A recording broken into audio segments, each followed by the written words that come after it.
Hey guys, it's Andrew here. Today we're going to be doing a manual transmission in How to Forza. So we're going to start with the assist settings. Pretty straightforward. Just going to switch everything to how I had it before. Rewind on. I'm going to go with fuel and tires, I think. Yep. Manual, traction only, normal steering, and ABS on with a full suggested line. So shouldn't be too difficult. Just picking up from where we were in the previous episode. Just got the BMW GT car here, and we are on the very short version of Monza, just so we have some room to work with. Very simple stuff. Pulling up to the start line now.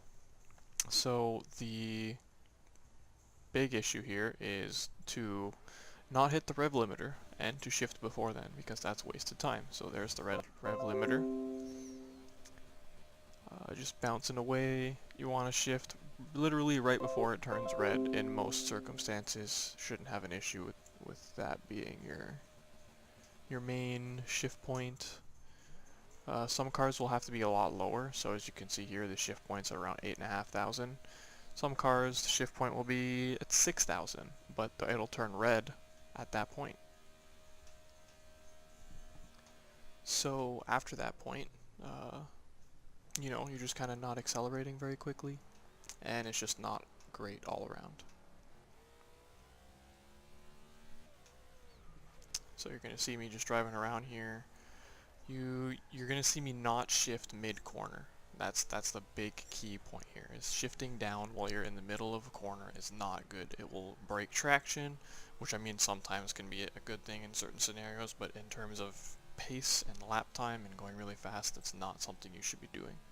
So you're going to see me brake here, shift, shift, shift, turn in, hit that apex, accelerate at the right time, and shifting at the right point, right when it turns red. For this car, that's a perfect shift point. It loses a little bit of power before it gets to there, but that's really the optimal zone. You just want to keep going, shifting there, and doing that. So that is the way to go. Outbrake myself here. That's just me being a little bit ambitious. I keep forgetting that in these tutorials we're not at the point where assisted brakes are off yet, so I can't really brake as late as you possibly can. So just getting used to that. That's something we'll be covering in the next video, which will be anti-lock braking system off, or ABS off, with no assisted braking whatsoever. You'll see as the laps go by at the end of this straight here that my brakes are stuttering as you brake. That's the ABS system turning the brakes off while you're braking to prevent your wheels from locking up and you just skidding in a straight line without being able to do anything. So here we are. I got my telemetry up just for a second, just checking things. You can see in your telemetry when the horsepower starts to hit its peak and then go downwards and have less horsepower. That's a situation where you want to be shifting shortly after that. You're not usually accelerating very fast after that. Some cars drop off massively after a certain point and lose torque, and it's just not a really great thing. Usually cars with lots of turbo boost or a supercharger or something like that. I mean, there's some cars in this game that have like 50 plus pounds of boost where you literally need to shift at like 6,000 instead of 8,000, and you'll lose all your power by the time you hit to 8,000 RPM, and you're just not accelerating very fast, and you're losing a lot of time that way.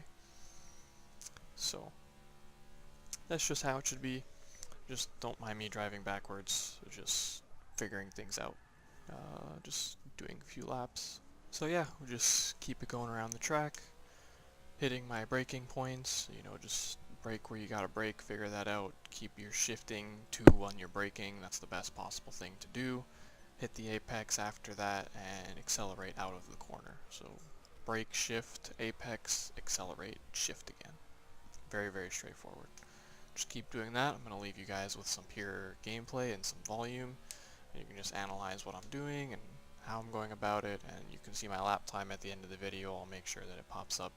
When I finish the last lap, it'll be there, just in case you want to go and try and see if you can match me.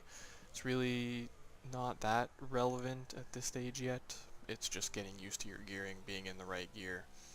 When you're downshifting, something to note is, well, let's say you're at the top of third, it's like 100 and maybe 14 or 17 miles per hour in this car. If you're having to shift down and you know the peak of each gear, then you won't have to worry about shifting down at the wrong time. If you're doing less than that speed for third gear, then you know you can be in third gear.